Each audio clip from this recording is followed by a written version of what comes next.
Dear students, today I have a special surprise for all of you. The surprise is the poem O Me, O Life from the English for Today of class 19 book.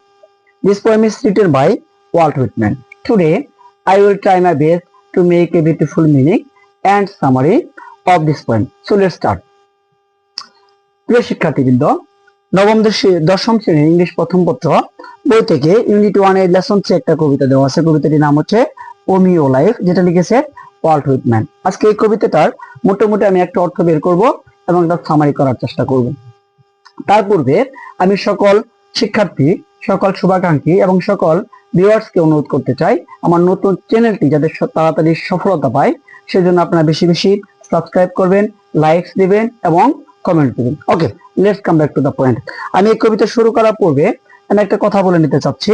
আমরা যখন গল্প পড়ি, এই গল্পগুলোর আক্ষরিক অর্থ দিয়ে translation করে আমরা মোটামুটি গল্পটা মিলিয়ে নিতে পারি, বাট একটা কবিতার ক্ষেত্রে আক্ষরিক অর্থ দিয়ে শুধুমাত্র কবিতা বের করা বা কবিতা মিলানো যাবে না। সুতরাং সেই কবিতাগুলোর ভাবার্থ নিতে হবে, যেটাকে আমরা ফিগারেটিভ মিনিং বলে থাকি। ওকে, দেখো এই কবিতা পড়ার পূর্বে আমি নিচে কিছু কি ওয়ার্ডস লিখে দিছি। রেকারিং, রেকারিং অর্থ হচ্ছে পুনরাবৃত্তি হওয়া। এন্ডলেস মানে হচ্ছে সীমাহীন। রিপ্রোচিং মানে হচ্ছে নিন্দা করা। বেইলি মানে অযথা। ক্রেপ মানে খোঁজা বা আকাঙ্ক্ষা করা। এখন আসো আমরা সরাসরি কবিতায় চলে যাচ্ছি। কবিতার প্রথম লাইন হচ্ছে O me O life of the questions of this recurring.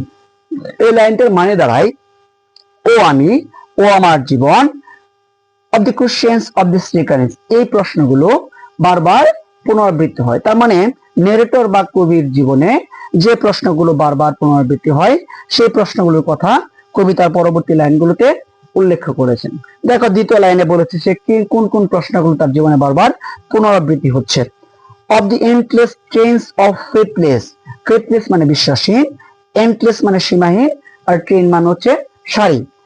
বিশ্বাসহীনদের সীমাহীন সারির প্রশ্ন, তার মানে বিশ্বাসহীনদের সীমাহীন সারির কথা তার জীবনের পুনরাবৃত্তি হচ্ছে। Of সিটিজ filled with the foolish, শহরের কথা বারবার তার মনে পড়ছে, শহরের প্রশ্ন তার বারবার তার কানের ভিতরে বাজতেছে। সেই শহরগুলো কি দ্বারা পরিপূর্ণ? ফিল্ড উইথ দ্য ফুলিশ, যে শহরগুলো বোকা দ্বারা পরিপূর্ণ। তাহলে এই দু লাইন থেকে আমরা এতটা বুঝতে পারলাম যে প্রথম লাইনে কবি বলেছে যে তার জীবনে কিছু নির্দিষ্ট প্রশ্ন যেগুলো বারবার পুনরাবৃত্তি হয় বা পুনরাবৃত্তি হচ্ছে।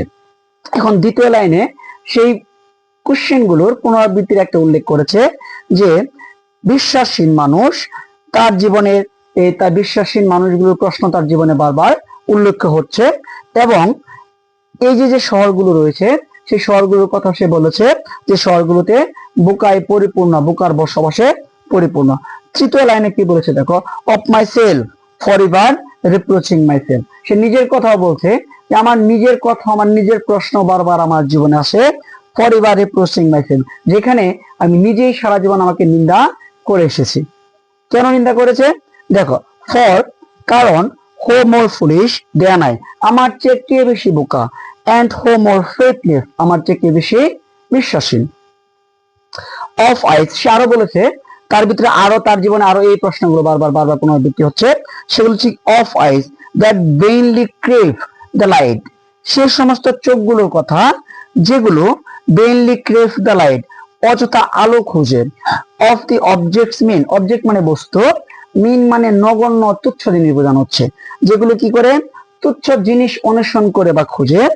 Of the struggle ever renew, যেগুলো নতুন নতুন স্ট্রাগল বা সংগ্রাম খুঁজে থাকে। এই লাইনটা আমরা যদি সম্পূর্ণ লাইন অর্থ বলি তাহলে কি দাঁড়ায়, সে কি করেছে, তার জীবনে কোন প্রশ্নগুলো আসতেছে, সেই সমস্ত চোখগুলোর প্রশ্ন বা সেই সমস্ত চোখগুলোর কথা আসতেছে তার জীবনে মনে পড়তেছে, যে চোখগুলো কি করে অযথা জীবনে শুধু শুধু আলো খুঁজে, অযথা যে চোখগুলো কি করে তুচ্ছ বিষয়ের জন্য আকুল হয়ে বসে থাকে এবং সব সময় কি করে এক ধরনের সংগ্রামের মধ্যে জীবন যাপন করে।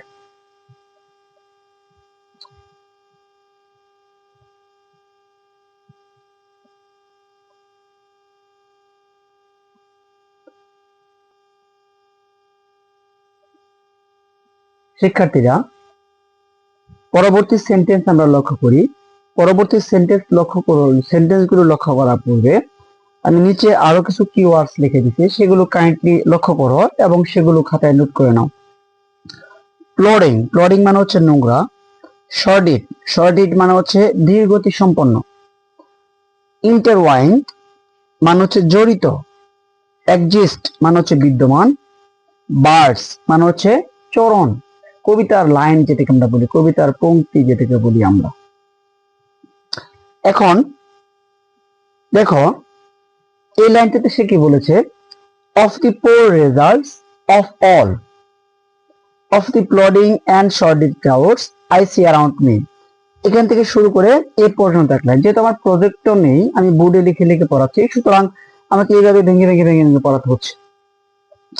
এই লাইনটা মানে হচ্ছে অফ দি পোর রেজাল্ট। ও সে যে বলতেছিল আমার জীবনে বিভিন্ন ধরনের প্রশ্ন আছে, সবগুলো প্রশ্ন তার জীবনে নেগেটিভ প্রশ্ন। শুরু থেকে বলতেছে আমি ফেথলেস পিপুলের ট্রেনের মতো লম্বা সারির প্রশ্ন আসে আমার জীবনে।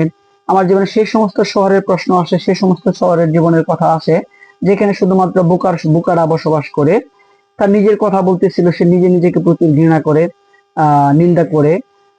এখন সে বলতেছে of the poor results of all, তার জীবনে সমগ্র দরিদ্র বা সারা বিশ্বের সমগ্র খারাপ, এখানে পোর বলতে দরিদ্র বোঝানো হচ্ছে না, খারাপকে বোঝানো হচ্ছে। খারাপ ফলাফলের প্রশ্ন তার জীবনে চলে আসে।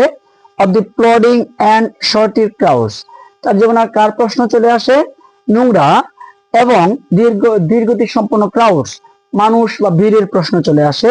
আই সি অ্যারাউন্ড মি, যা আমি আমার চারপাশে দেখতে পাই। তার মানে হচ্ছে কি, এই নেরেটর তার চারপাশে সবসময় কি দেখতে পায়, প্লডিং অ্যান্ড শর্টেড ক্রাউডস, নোংরা এবং দীর্ঘতি সম্পন্ন মানুষ, তার প্রশ্ন তার জীবনে বারবার ফেরত আসে। On the of the MT and useless years of the rest, তার জীবনে আরো প্রশ্ন ফেরত আসে। কোন কোশ্চেনটা ফেরত আসে লক্ষ্য করো, শূন্য এবং ইউজলেস, যেটা কোনো কাজ নেই, যেটা কোনো ব্যবহার নেই, সেই ধরনের বছর বা সেই ধরনের সময়গুলোর প্রশ্ন তার জীবনে ফেরত আসে। অফ দি রেস্ট, রেস্ট বলতে এখানে কবি ব্যতীত বিশেষ বাকি সকল মানুষকে বোঝানো হচ্ছে, যে বাকি সকল মানুষগুলোর যে ইউজলেস ইয়ার্স বা এমটি ইয়ার্স, বা তাদের যে একদম অথর্ব, একদম অলস সময় পার করেছে, কোনো কাজ করে না যে বছরগুলোতে, সেই বছরগুলো বা সেই সময়গুলোর প্রশ্ন তার জীবনে বারবার ফেরত আসে। উইথ দি রেস্ট মি ইন্টারওয়াইন্ড, এখন সে বলছে যে বাকিদের সাথে আমিও জড়িত। তার মানে বাকিরা যে সে অলস সময় পার করেছে, কোনো কাজ করেনি, কোনো ভালো কিছু করেনি, তার সাথে সাথে সেও জড়িত। তার মানে সেও কখনো ভালো কোনো কিছু করেনি। তার নিচের লাইনটা লক্ষ্য করো, the question O me so sad, প্রশ্ন, আমার জীবনের প্রশ্ন, সো স্যাড, খুবই বেদনাদায়ক, খুবই কষ্টদায়ক, রিকারিং, বারবার জীবনে ফেরত আসে।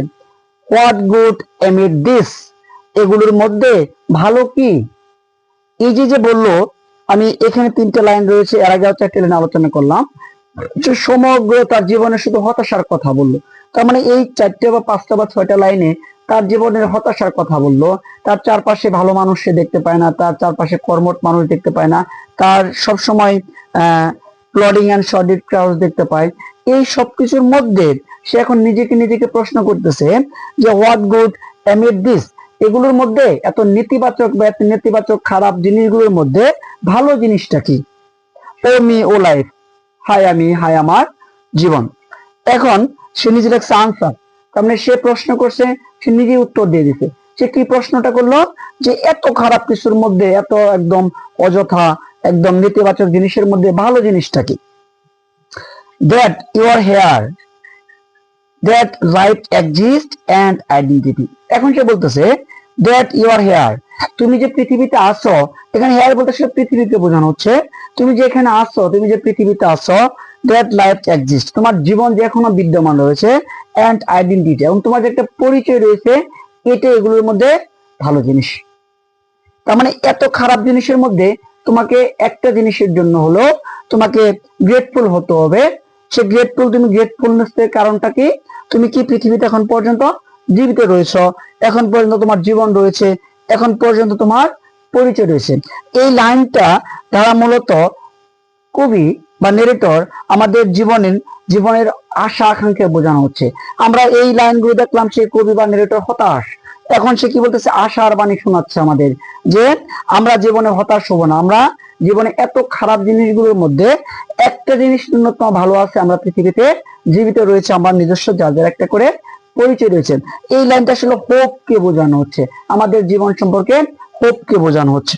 এখন আসো তারপরে কি বলছে, that the powerful play goes on and you may contribute a verse। এখানে প্লে বলতে নাটককে বোঝানো হচ্ছে, গোস অন মানে চলতেছে, বোঝাচ্ছেন শক্তিশালী নাটক চলতেছে। শক্তিশালী নাটক বলতে সমগ্র পৃথিবীকে সে বোঝানো হচ্ছে। সমগ্র পৃথিবীতে আমরা বিভিন্ন ধরনের কাজ কর্ম করতেছি, বিভিন্ন ধরনের কর্মকাণ্ড চলতেছে, এটাকে বলা হচ্ছে পাওয়ারফুল প্লে গোস অন, সুন্দর একটা নাটক চলতেছে। You may contribute a verse, তুমি কি করতে পারো, কন্ট্রিবিউট করতে পারো, অবদান রাখতে পারো, এ ভার্স একটা চরণ বা একটা লাইন তুমি কি করতে পারো, অবদান রাখতে পারো। মূলত এখানে আসলে কন্ট্রিবিউটে ভার্স বলতে পৃথিবীর জন্য কল্যাণকর কোন কাজ করার কথা বলেছে। এখানে সে আসলে এই ভার্স বলতে প্রকৃতপক্ষে চরণকে বোঝানো হয় নাই।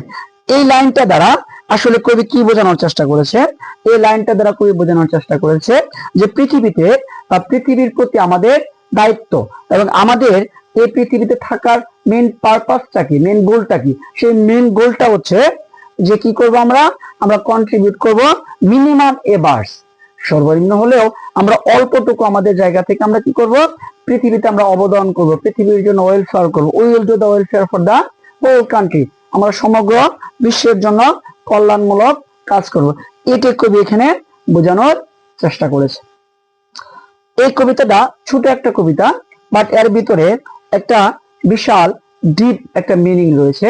আমি এখানে কিছু লেখা আছে, আগের টুকু আমি আসলে বোর্ডে লেখার কারণে মুছিয়ে ফেলেছি, আমি ওভারঅল একটা সামারি দাঁড় করে দিচ্ছি। এখন যদি তোমাকে কেউ প্রশ্ন করে যে তোমার এই কবিতাটার মেন থিমটা কি, কবিতা একটা মেন থিম থাকতে পারে, এই কবিতার মেন থিমটা কি,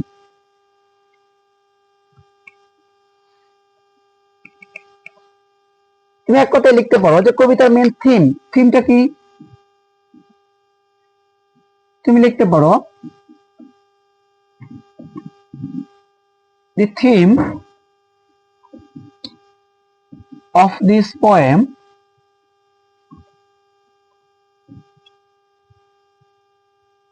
is searching the purpose of life। এটা হচ্ছে মূলত আমাদের জীবনের উদ্দেশ্য খুঁজে বের করা হচ্ছে এই কবিতার মূল থিম। এখন যদি তোমাকে বলা হয় কি করো, তুমি একটা সামারি লেখো, আমি তোমাকে 2 থেকে 3টা বা 4টা লাইন লিখে দেবো, এর উপরে তুমি একটা সামারি দাঁড় করাতে পারবে।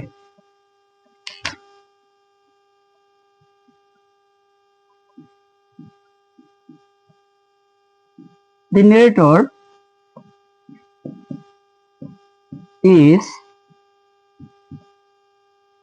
frustrated with his life. He is also frustrated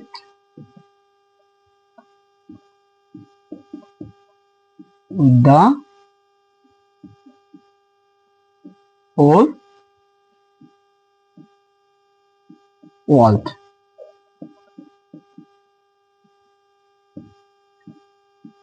He can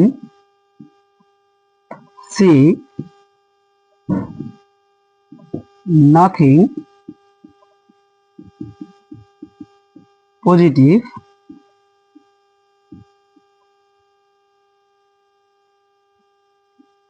around him,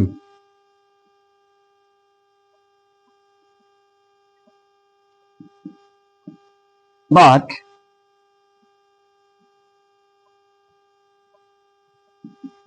he has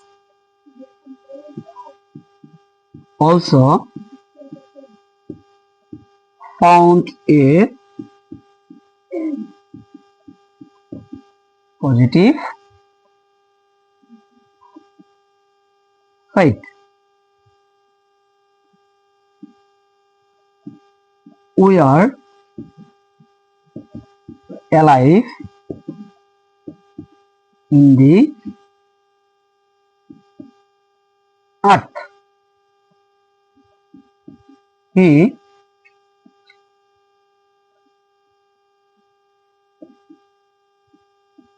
himself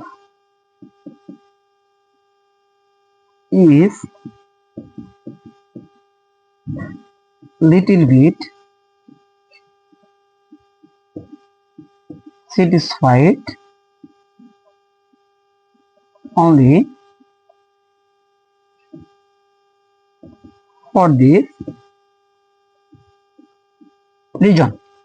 এটা গেল দুটো অংশ। সে প্রথমে বলছে কি ফ্রাস্ট্রেশনের কথা বলছে, তারপরে সে বলছে যে সে জীবনে একটু পজিটিভ জিনিস খুঁজে পেয়েছে, সেটা হচ্ছে পৃথিবীতে তারা বা আমরা জীবিত রয়েছে, আমাদের একটা পরিচয় রয়েছে, এই জন্য সে জীবনের প্রতি অল্প হলেও সে কি সন্তুষ্ট রয়েছে, অনলি ফর দিস রিজন। এই জন্য এখন সে বলছে কি যে পৃথিবীতে আমাদের কি রয়েছে, অবশ্যই দায়িত্ব কর্তব্য রয়েছে।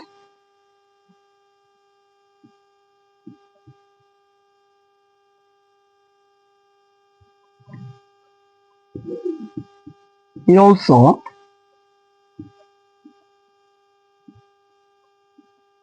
suggested us to do the welfare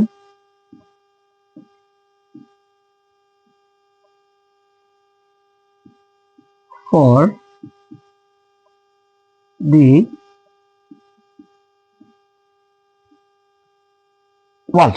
সে কি আমাদের পরামর্শ করতে চেয়েছে, কি বোঝাতে চেয়েছে, সে আরো বোঝাতে চেয়েছে এবং আমাদের পরামর্শ দিতে চেয়েছে to do the welfare for the world, বিশ্বের জন্য, মানে মঙ্গলজনক কোনো কিছু করার জন্য। মোটামুটি আমি ইনস্ট্যান্ট একটা সামারি, এর একটা সামারি বের করলাম। তোমরা এরকম এই ধারণার উপরে তোমরা আরো তোমাদের মতো করে সেটাকে ইনক্রিজ করতে পারো বা ডিক্রিজ করতে পারো, সেটা তোমাদের ইচ্ছা মতো তোমরা করতে পারবা।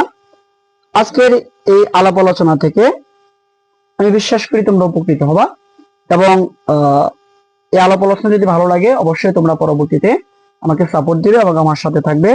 সকলকে ধন্যবাদ। আসসালামু আলাইকুম।